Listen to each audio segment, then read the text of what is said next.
I undertook a study on the question of whether the Canadian state is culpable for crimes of genocide.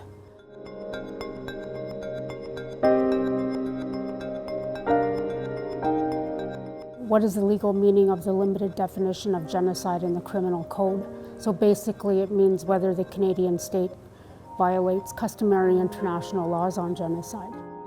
The acts of genocide that I focused on in my legal research was looking at the forcible transferring of children via the residential school system and the present-day child welfare systems in Canada. At the end of the legal research, it was determined that yes, the Canadian state does violate customary international laws on genocide and that they are criminally culpable for crimes of genocide.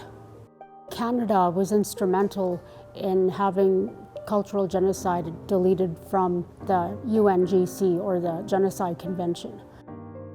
When they were drafting the crime from 1946 to 48, they were helping to draft this crime in international law. It's there in black and white that Canada evaded the concept of cultural genocide.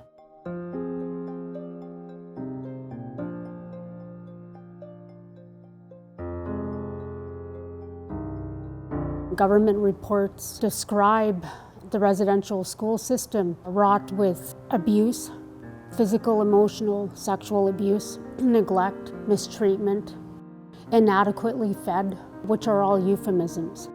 A more accurate way to describe what happened in those institutions and what still takes place is torture, forced starvation, forced labor, sexual predation, and death by disease and dilapidated living conditions.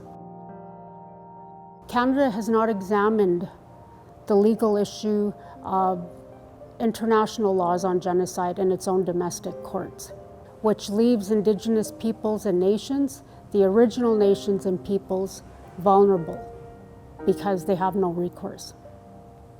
We belong within the family of nations. We're subjects of international law. Why would the Canadian state go to such great measures to define genocide in international law or help and engage in crimes in its own domestic border? This is all about the land, because the state and society has benefited from claiming our lands, stealing our lands, claiming underlying title to lands that they don't have or possess. First, I think that the genocide needs to stop in all its various forms.